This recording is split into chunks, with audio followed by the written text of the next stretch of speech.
It started as one of those evenings that were supposed to be lighthearted. We were at a dinner party with friends, people we hadn't seen in months. The kind of night filled with easy laughter, clinking glasses, and stories that drift between nostalgia and gentle teasing. Emily, my wife, sat across the table, radiant as always in the glow of conversation. At some point, someone joked about marriage, the usual who wears the pants kind of humor. Emily grinned, swirling her wine, and said, "Marrying James was probably my biggest mistake." Everyone laughed. Everyone but me. I don't think she meant to be cruel, but the words landed differently. It wasn't the first time she'd used our marriage as the punchline. What used to feel playful had turned into something sharper over the years. The laughter around the table echoed, but all I could hear was the faint cracking sound of something inside me finally giving way. When the chuckles began to fade, I looked at her, really looked at her. The woman who once held my hand through the storms of our 20s now looked like a stranger wrapped in familiarity. I said quietly, "I couldn't agree more." The air shifted instantly. Forks paused mid-air. Conversations froze. Even the background music seemed to lower itself out of respect for the tension that filled the room. Emily blinked, confused for a second, and then her smile faltered. She tried to laugh it off, but the silence had already swallowed the moment whole. No one said anything. Our friends exchanged glances, unsure whether to speak or pretend nothing had happened. That silence, heavy, suffocating, absolute, was the most honest conversation we'd had in years. When we got home, she didn't say a word. Neither did I. She went straight upstairs, and I stayed on the couch, staring at the blank television screen. The glow of the streetlights spilled across the living room, revealing the ghost of a marriage that once felt alive. I replayed her joke in my head over and over. Marrying you was a mistake. Maybe she thought it was harmless. But jokes, they say, are just truths wearing a mask. And I realized that night it wasn't a mask anymore. It was confession disguised as humor. For years, we had been living in polite distance. No big fights, no cheating scandals, just the quiet erosion of connection. We shared space but not warmth, words but not meaning. Somewhere between careers, bills, and routines, we lost the tenderness that once made even silence feel comforting. I remembered the day we moved into this house. She was barefoot, holding a paintbrush, laughing as we argued about where to put the couch. That laughter had filled the rooms with life. Tonight, the same walls echoed with emptiness. I don't know when we started pretending that everything was fine. Maybe when she stopped reaching for my hand during movies. Maybe when I stopped asking how her day really was. Or maybe it was when both of us decided that peace was easier than truth. When I finally went upstairs, she was pretending to sleep. The faint rise and fall of her breath was steady, too steady. I could tell she was awake.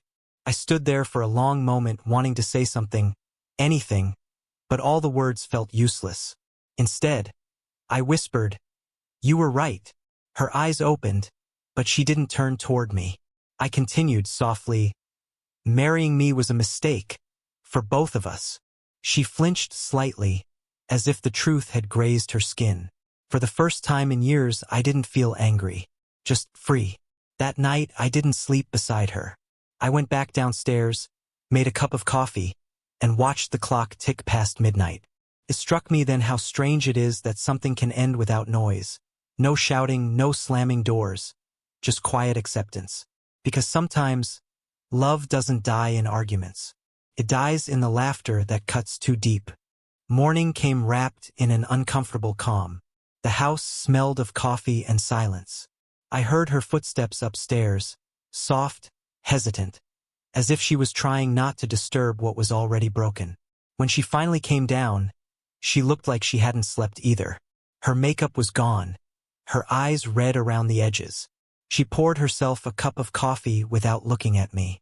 "About last night," she began, voice fragile. I didn't let her finish. "You don't have to explain. You were just joking, right?" The words came out flat, emotionless. But we both knew the truth didn't need explaining.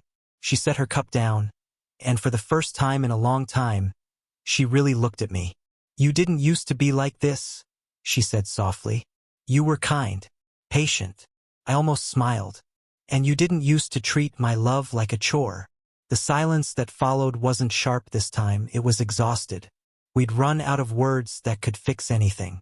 4 years we'd lived in quiet damage control.